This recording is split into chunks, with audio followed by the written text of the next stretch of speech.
राधे राधे दोस्तों, आज हम शिव पुराण का पाठ शुरू करते हैं। शुरू करने से पहले मेरी आप सबसे विनती है कि मेरे चैनल को सब्सक्राइब, लाइक और शेयर करना ना भूलें, ताकि हम आपके लिए अच्छी अच्छी कथाएं और पुराणे ला सकें। ओम नमः शिवाय। चलो आइए शुरू करते हैं। राधे राधे दोस्तों, आज हम आगे की कथा प्रारंभ करेंगे। कल हमने आपको शिवलिंग के स्वरूप की जो वो थी विवेचना की थी और ओमकार की वो विवेचना बताई थी। आज हम उसको संपन्न करेंगे। आज हम उस पर पंचाक्षर मंत्र की विवेचना करेंगे और उसके जप की विधि एवं महिमा बताएंगे। चलो आइए हम शुरू करते हैं। पूजा में संलग्न रहकर जो परिमित भोजन करता है, ब्रह्म इंद्रियों को जीतकर वश में किए रहता है, मन को भी वश में करके परद्रोह आदि से दूर रहता है, वह तपोयोगी कहलाता है। इन सभी सद्गुणों से युक्त होकर जो सदा शुद्ध भाव से रहता है तथा समस्त काम आदि दोषों से रहित हो शांति चित्त रहकर निरंतर जप किया करता है, उसे महात्मा पुरुष जप योगी मानते हैं। जो मनुष्य 16 प्रकार के उच्चारों से शिव योगी महात्माओं की पूजा करता है, वह शुद्ध होकर सलोक्य आदि के कर्म से उत्कृष्ट मुक्ति को प्राप्त कर लेता है। द्विजो, अब मैं जप योग का वर्णन करता हूँ। तुम सब लोग ध्यान देकर सुनो।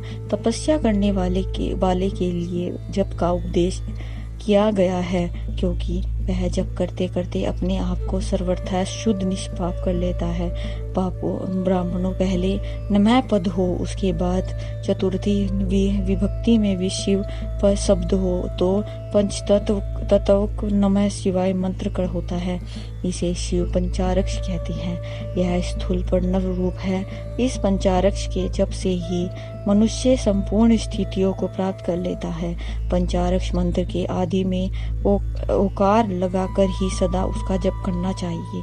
द्विजो, गुरु के मुख से पंचाक्षर मंत्र का उपदेश पाकर जहाँ सुख पूर्वक निवास किया जा सके, ऐसी उत्तम भूमि पर महीने के पूर्व पक्ष शुक्ल में प्रतिपाद से आरंभ करके कृष्ण पक्ष की चतुर्दशी शीतक निरंतर जप करता रहे। माघ और भादो के महीने अथवा विशिष्ट महत्व रखते हैं। यह समय सब समयों से उत्तम माना गया है। साधकों को चाहिए कि वह प्रतिदिन एक बार परिमित भोजन करे, मौन रहे, इंद्रियों को वश में रखे और स्वामी एवं माता पिता की निर्विघ्न सेवा करे। इस नियम से रहकर जप करने वाला मनुष्य पुरुष एक सहज जप से ही शुद्ध हो जाता है, अन्यथा वह क्षीण हो जाता है। बस भगवान शिव का निरंतर चिंतन करते हुए पंचाक्षर मंत्र का 5 लाख जप करे। जप काल में इस प्रकार ध्यान करें। कल्याण दाता भगवान शिव कमल के आसन पर विराजमान है। उनका मस्तक श्री गंगा जी तथा चंद्रमा की कला से सुशोभित है। उसकी बाई जांग पर आदि शक्ति भगवती उमा बैठी है। वहां खड़े हुए बड़े बड़े गण भगवान शिव की शोभा बढ़ा रहे हैं। महादेव जी अपने चारों हाथों में मृग मुद्रा, टंक तथा वर एवं अभय की मुद्राएं धारण किए हुए हैं। इस प्रकार सदा सब पर अनुग्रह करने वाले भगवान सदाशिव बारंबार स्मरण करते हुए हृदय अथवा सूर्य मंडल में पहले उनकी मानसिक पूजा करके फिर पूर्वभूमिक हो पूर्वर्तिक पंचारी विद्या का जप करे। उन दिनों साधक सदा शुद्ध कर्म ही करे और दुष्कर्म से बचा रहे। जप की समाप्ति के लिए कृष्ण पक्ष की चतुर्दशी को प्रातः काल नित्य कर्म करके शुद्ध एवं सुंदर स्थान में सोच संतोष आदि नियमों से युक्त हो सुंदर हृदय से पंचाक्षर मंत्र का 12 सहस्त्र जप करे। तत्पश्चात 5 सप्तनीति ब्राह्मणों का जो श्रेष्ठ एवं शिव भक्त हो वर्ण करे। इसके अतिरिक्त एक श्रेष्ठ आचार्य प्रवक्त भी वर्ण करे और उसे साम्यव सदाशिव का स्वरूप समझे। ईशान, तत्पुरुष, अघोर, वामदेव तथा अशोध्यात इन 5 के प्रतीक स्वरूप 5 ही श्रेष्ठ और शिव भक्त ब्राह्मणों का वर्णन करने के पश्चात पूजन सामग्री को एकत्रित करके भगवान शिव का पूजन आरंभ करे। विधि पूर्वक शिव की पूजा संपन्न करे, होम आरंभ करे। अपने ग्रह सूत्र के अनुसार सुखांत कर्म करके अर्थात परिसमूह, उपलेपन, उल्लेखन, वृद्ध, उच्चारण और अभ्युक्ष इन 5 भू संस्कारों के पश्चात वेदी पर स्वाभाविमुख अग्नि को स्थापित करके कुश कमांडिक के अनंत प्रज्वल अग्नि में आभ्यज आहुति देकर प्रस्तुत होम का कर्म आरंभ करे।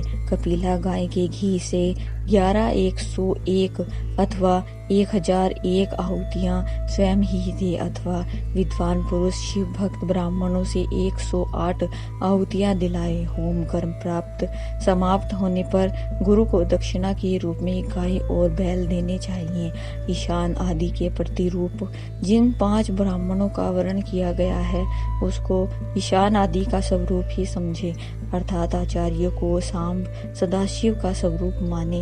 इसी भावना के साथ उन सबके चरण धोए और उनके चरणोदक से अपने मस्तक को सींचे। ऐसा करने से वह साधक अगणित तीर्थियों में तत्काल स्नान करने का फल प्राप्त कर लेता है। उन ब्राह्मणों को भक्ति पूर्वक दशांश अन्न देना चाहिए। गुरुपति ने पत्नी को पराशक्ति मानकर उनका भी पूजन करे।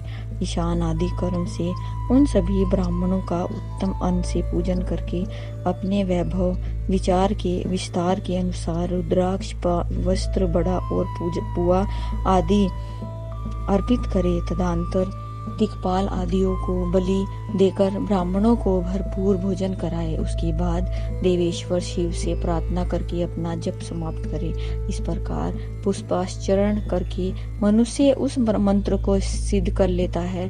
फिर 5 लाख जप करने से समस्त पापों का नाश हो जाता है। तदनंतर पुनः 5 लाख जप करने से अतल से लेकर सत्यलोक तक 14 भुवनों पर क्रमशः अधिकार प्राप्त कर लेता है।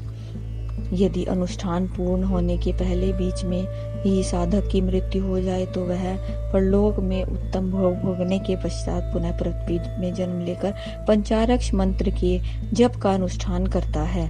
समस्त लोगों का ऐश्वर्य पाने के पश्चात वह मंत्रों को सिद्ध करने वाला पुरुष यदि पुनः 5 लाख जप करे तो उसे ब्रह्मा जी का समीप्य प्राप्त होता है। पुनः 5 लाख जप करने से सारूप्यम नामक ऐश्वर्य प्राप्त होता है। 100 लाख जप करने से वह साक्षात ब्रह्मा के समान हो जाता है। इस तरह कार्य ब्रह्म हिरण्यागर्भ का सायुज्य प्राप्त करके वह उस ब्रह्मा का प्रलय होने तक उस लोक में यथेष्ट भोग भोगता है। फिर दूसरे कल्प का आरंभ होने पर वह ब्रह्मा जी का पुत्र होता है। उस समय फिर तपस्या करके दिव्य तेज से प्रकाशित हो वह कर्म से मुक्ति हो जाता है। पृथ्वी आदि कार्य स्वरूप भूतों द्वारा पाताल से लेकर सत्यलोक पर्यंत ब्रह्मा जी के 14 लोक कर्म से निर्मित हुए हैं। सत्यलोक से ऊपर क्षमालोक तक जो 14 भुवन है वे भगवान विष्णु के लोक हैं।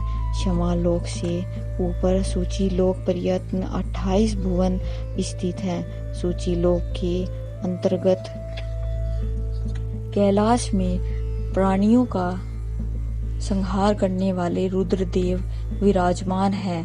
सूचीलोक से ऊपर असंख्य लोक पर्यंत 56 भुवनों की स्थिति है। आज की कथा में यही समाप्त करते हैं। ओम नमः शिवाय। अगर आपको मेरी वीडियो अच्छी लगी तो बेल आइकन दबाना ना भूलें ताकि आपको मेरे आने वाली वीडियोस का नोटिफिकेशन मिलता रहे। धन्यवाद। ओम नमः शिवाय।